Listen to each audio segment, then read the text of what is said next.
Good morning. My name is Gabriel, and I'm an archangel in service to our Lord, God in heaven. The reason I called this press conference is to announce that the first created human beings, whom you all refer to as Adam and Eve, have been evicted from the Garden of Eden.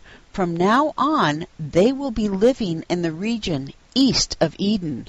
Evicted is rather a strong language. Are you suggesting that Adam and Eve did something wrong to deserve this? Yes. Can you be more specific? They sinned. That's not quite what I had in mind. I know what you had in mind. You want something juicy to sell newspapers to your readers. But I'm afraid this is not terribly juicy. But I'm sure you can tell us what Adam and Eve did wrong. God designed and built the Garden of Eden as a very simple place. There was only one law, and they broke that one law. Adam and Eve were allowed to do anything in the garden they wanted. They had the choicest of fruits from the choicest of trees to choose from. But they were not allowed to eat the fruit of one specific tree, the tree that was in the center of the garden. And they are alleged to have eaten the forbidden fruit? Which of them was the first to eat the forbidden fruit? Eve ate first, then Adam.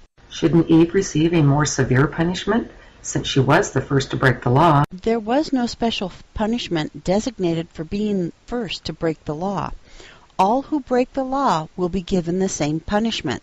The same would be true if there were 100 people living in the garden instead of just 2. Isn't it true that the woman, Eve, was not even around when Adam was given the law concerning the forbidden fruit? That's correct. The woman was created after Adam was given the law. Then shouldn't she be exempt from punishment? Just because Eve was not around when God gave Adam the law does not mean she was ignorant of the law. She was fully aware of the law when she ate the fruit. How do you know that? She debated with the devil before she decided to break the law. She knew the consequence.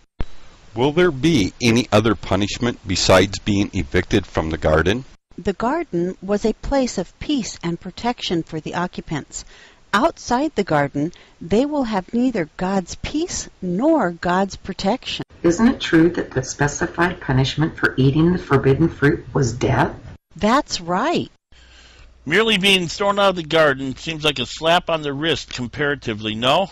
Believe me, being out of fellowship with God is death. Outside of His peace and protection, life on earth will seem like hell on earth. There will be floods and famines, plagues and storms. Many of the descendants of Adam and Eve will prefer death to living without the fellowship of God. You'll pardon me from saying so, but isn't hell on earth a rather harsh punishment for making one mistake? Yes, what's wrong with that? You don't see anything wrong with the ultimate punishment for one mistake? No, it's what Adam and Eve agreed to. They broke their promise and they knew their punishment in advance. That's the definition of justice. But where's the love? Adam and Eve owe their lives to God. They are alive because of God's love. They wouldn't even exist if it wasn't for God's love. Somehow love does not seem compatible with such a harsh punishment. I think that what you're sensing is that things should not end like this. That's right. You're right. Things won't end like this. Are you saying that God has something else in mind? Yes. After mankind has had a chance to see how life is outside of God's peace and protection, God Himself will make provision for man's redemption. Can you tell us what this redemption will look like? Not specifically. But what I can tell you is that mankind will be given many generations to try to work out his own salvation. In the end, he will discover that none of his own efforts will bring anything close to God's peace and protection. Can you predict what kind of things mankind will do to try to redeem himself? Yes, mankind will forget that under these ideal circumstances, even the most innocent of men could not obey one law. Men will try 10 laws, then hundreds of laws, then thousands of laws. but all that they will discover is that at best their own efforts will only have the appearance of holiness and redemption. Are you saying that laws are not the answer to man's sin problem? That's right. Men will also try various forms of government, thinking that if they merely control men's lives, men won't sin.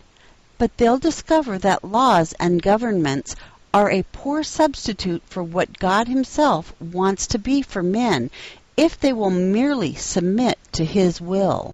What is it that God Himself will do for men? I would tell you, but men are not ready for the answer yet.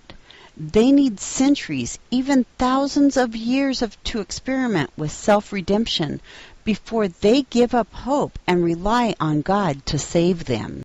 So you're not going to tell us God's ultimate plan for men. God's ultimate plan will be revealed slowly through the centuries as man's effort at self-redemption show failure after failure. God will reveal His ultimate plan a bit at a time as men are able to understand and accept it. Can you give us a timeline or a deadline for God's plan? If I told you it would be 3,000 years or 10,000 years from now, your readers would lose hope. No, God will give them hope gradually as they lose hope in the best efforts of man himself. Remember, it was man's self-interest that got him into this mess. So ultimately, it will be God's mercy that bails him out. Thank you all for coming. Based on a play by Bob Snook, Conditions for Use. Do not sell any part of this script, even if you rewrite it. Pay no royalties, even if you make money from the performance. You may reproduce and distribute this freely, but all copies must contain this statement.